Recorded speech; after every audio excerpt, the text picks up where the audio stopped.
Vamos entonces a continuar esta lección número 6. La fe es la confianza en Dios. Y vamos para la quinta pregunta. Pregunta número 5. Gracias a que vivirá el justo. Habacuc 2:4. Mientras esté aquí en este mundo, Habacuc 2:4 es también un libro muy pequeñito, hay que buscarlo con paciencia. Está aquí entre los profetas menores.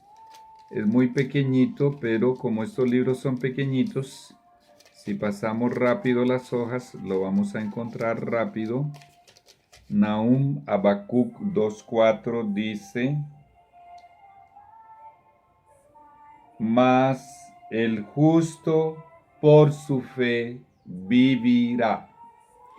Hay una historia muy bonita acerca de este texto de Habacuc 2:4 que repite el apóstol Pablo en Romanos 1:17, en Gálatas 3:11 y en Hebreos 10:38.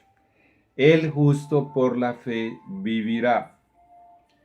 El sacerdote católico Martín Lutero, hace más de 500 años, él era muy joven, era muy inteligente y llegó a ser profesor de teología y era el párroco de la iglesia de Wittenberg.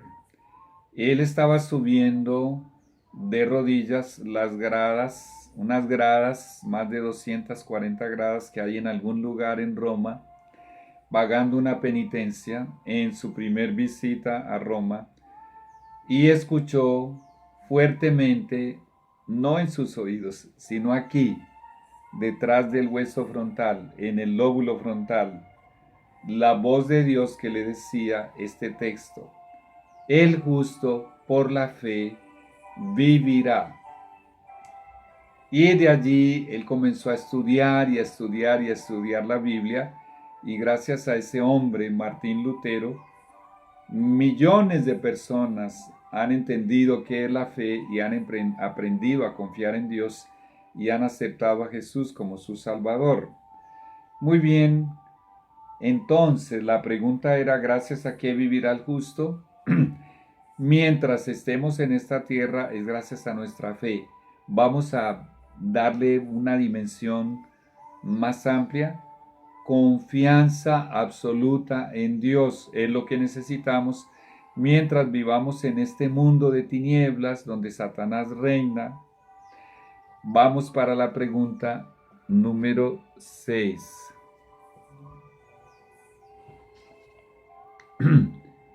¿Qué ocurre si no tenemos fe en Dios? Hebreos 11:6. Hebreos 11:6 dice, vamos a buscarlo. Está Hebreos 11:6. Pero sin fe es imposible agradar a Dios. ¿Quieres agradar a Dios? Confía en Él. Sin fe, sin confianza en Dios es imposible agradarlo. Vamos a la pregunta número 7. Pregunta número 7.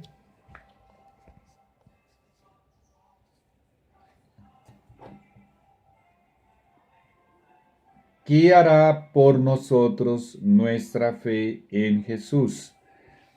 Mateo 9:22. Nuevamente entra en escena Jesús y es Él el que va a hacer esta declaración de sus labios aquí en Mateo 9:22. Pero Jesús, volviéndose y mirándola, dijo: ten ánimo, hija, tu fe te ha salvado. La confianza de esta mujer, la confianza, la fe que demostró, hizo que Jesús exprimiera semejante declaración: tu fe te ha salvado.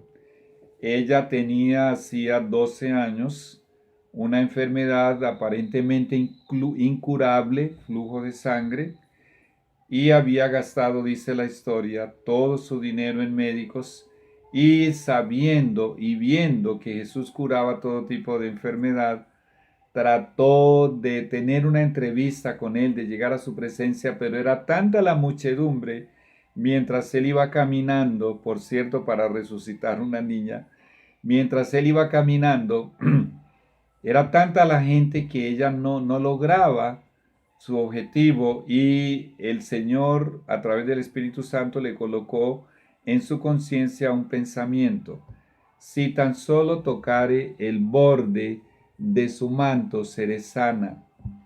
Y ella se adelantó, hizo un esfuerzo con la ayuda de Dios y finalmente logró allí tocar el borde del manto de Jesús.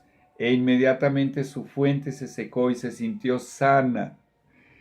Y Jesús se detuvo y dijo: ¿quién me tocó? Y Pedro le dice: Señor, todo el mundo te estruja de lado y lado, y tú dices quién te tocó. Jesús dice: alguien me tocó de una forma diferente porque salió poder de mí. Es obvio que él sabía quién había sido, pero quería que ella misma tomara la iniciativa, y así lo hizo, y se arrojó a los pies de Jesús y le contó su historia. Y es allí cuando Jesús le dice: ten ánimo, mira cómo la llama, hija, tu fe te ha salvado. La pregunta era: ¿qué hará por nosotros nuestra fe en Jesús? Nos salvará. Y vamos con la pregunta número 8. Pregunta número 8. ¿Qué nos manda Jesús? Nuevamente Jesús en escena. Marcos 11, después de Mateo, sigue el libro de Marcos 11:22. Y dice: respondiendo Jesús les dijo: tened fe en Dios. Qué consejo sabio, divino, maravilloso. Hoy te lo está diciendo a ti y a mí. Vamos a confiar en Dios, vamos a tener fe en Dios. Es un consejo de la divinidad de Jesús. Vamos con la pregunta número 9. Pregunta número 9.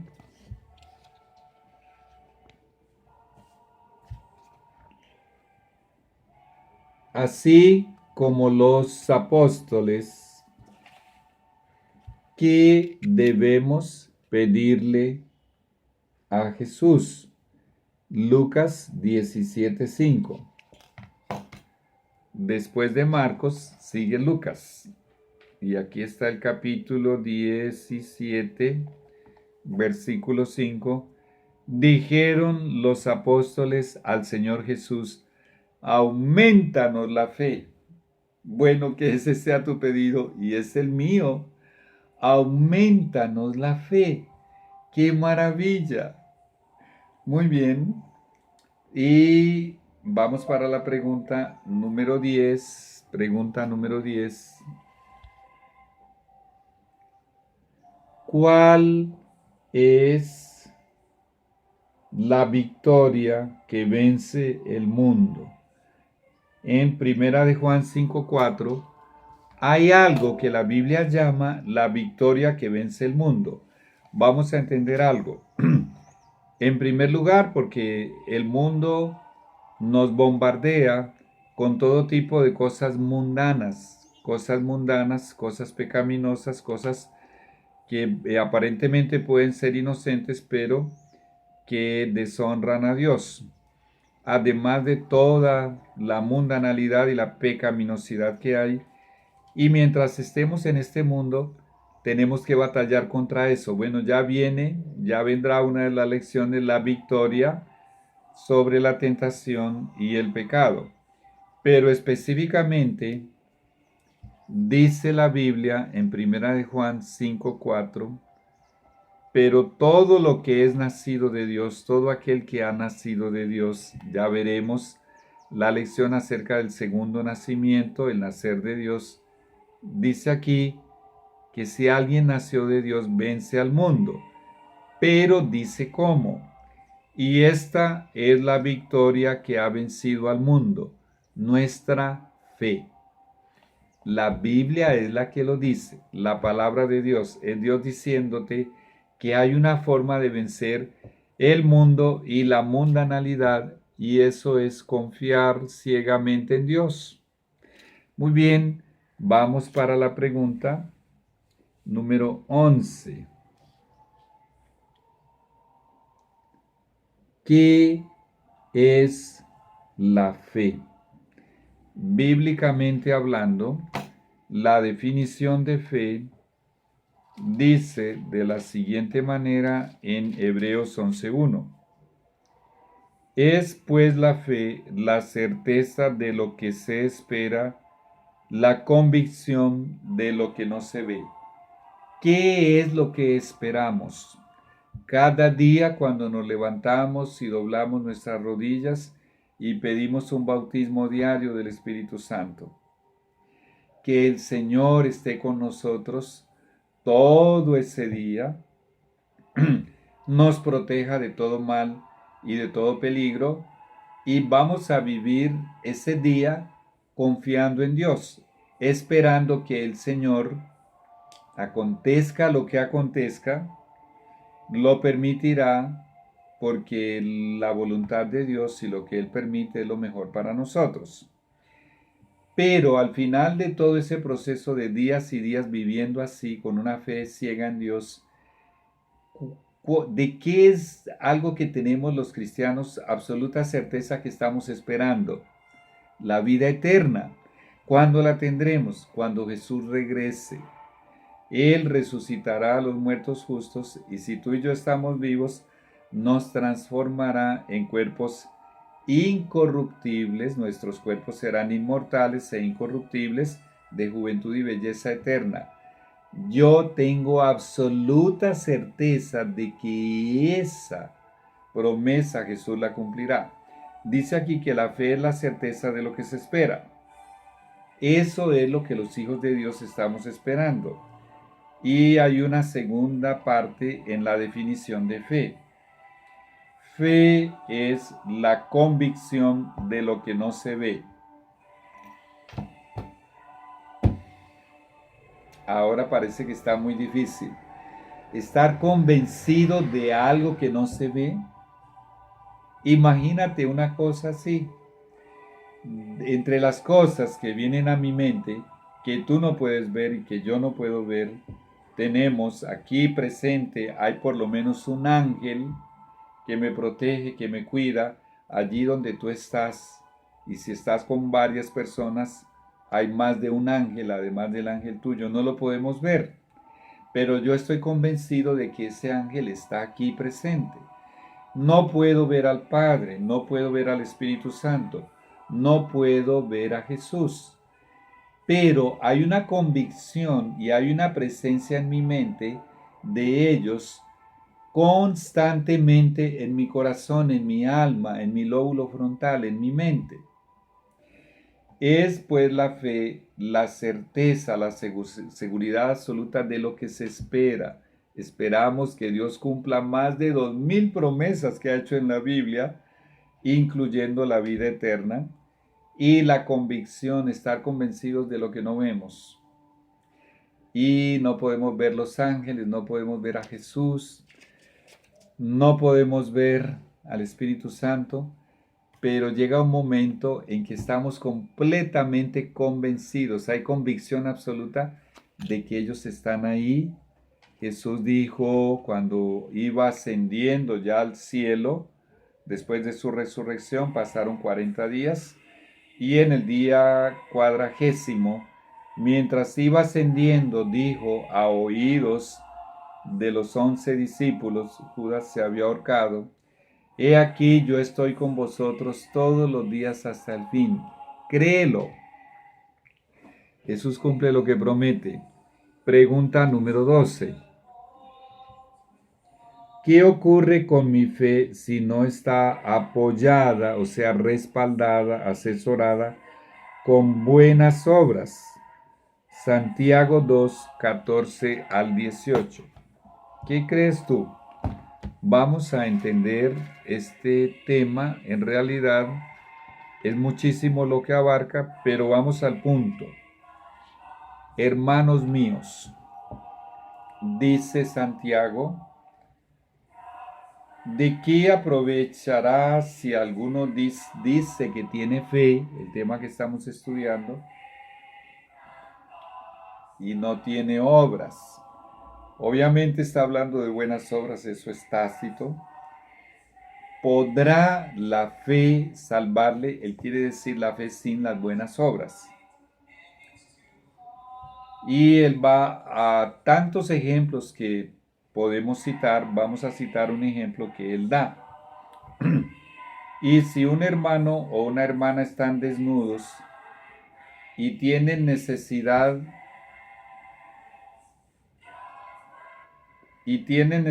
del mantenimiento de cada día, y alguno de vosotros les dice, id en paz, calentaos y saciaos, pero no les dais las cosas que son necesarias para el cuerpo, ¿de qué aprovecha ese tipo de fe? Así también la fe, si no tiene obras, es muerta en sí misma. Pero alguno dirá, tú tienes fe y yo tengo obras. Santiago replica, muéstrame tu fe sin tus obras, y escucha el desafío que él hace, y yo te mostraré mi fe por mis obras. Mucha atención. Esto es muy importante entenderlo ahora. Las obras, las buenas obras, no son nuestro Salvador. Nuestro Salvador es Jesús. Pero él dijo, ejemplo os he dado, así para que como yo os he hecho, vosotros también hagáis.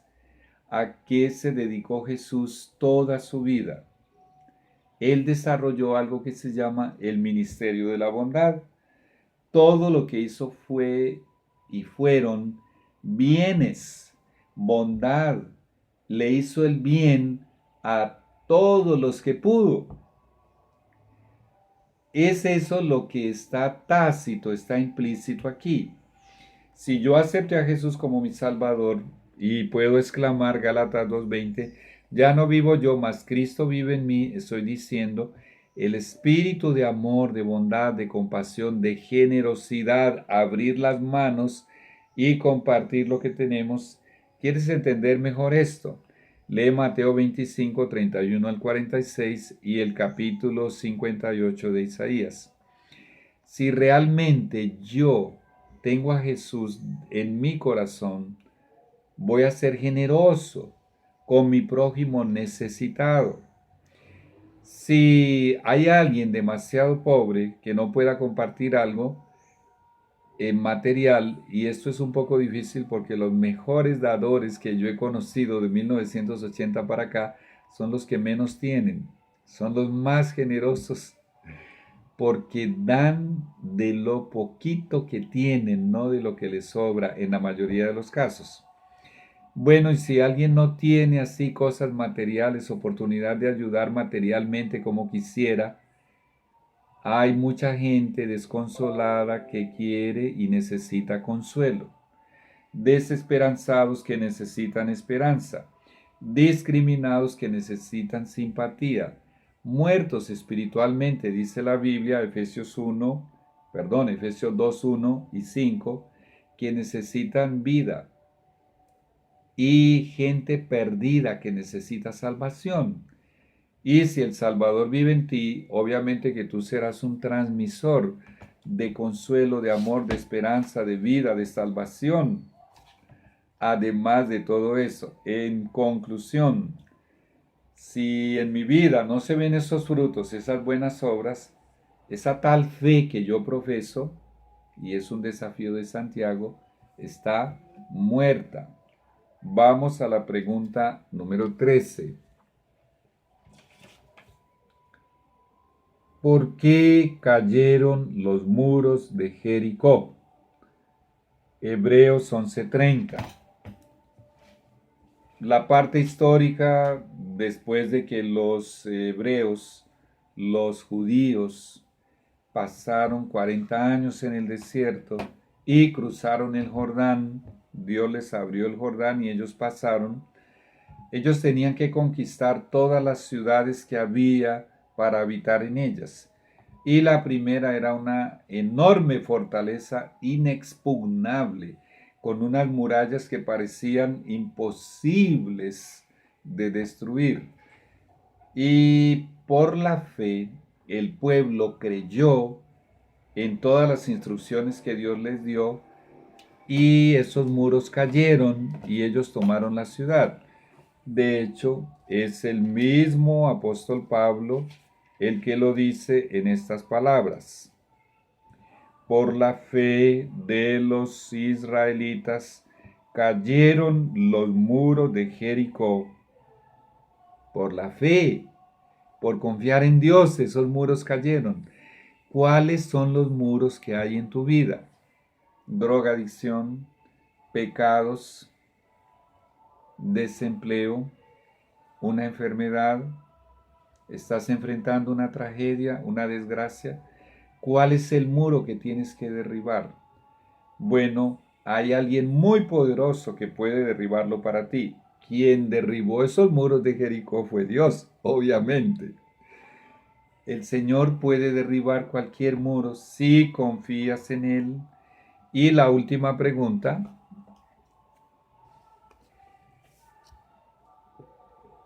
14.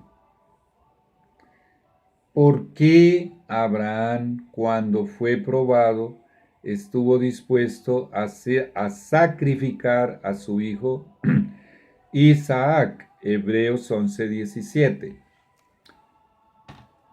Abraham es llamado en la Biblia el padre de la fe, el amigo de Dios. Y había tenido dos fallas en su fe muy graves. La historia es muy larga, tú puedes leerlo en Génesis. Entonces el Señor se vio obligado a pedirle que sacrificara a su hijo Isaac, que era el hijo de la promesa. Era ya un joven, probablemente de 16, 17 años. Bueno, no tenemos la edad específica. Y él, por fe y confianza absoluta en Dios, hizo un largo viaje hasta el monte Moria y llegó a amarrar a Isaac y llegó a ponerlo sobre un altar y llegó a levantar el cuchillo para degollarlo y casi lo degüella. Y el Señor le dijo: detente, Abraham, ahora veo que confías en mí. Y no lo degolló.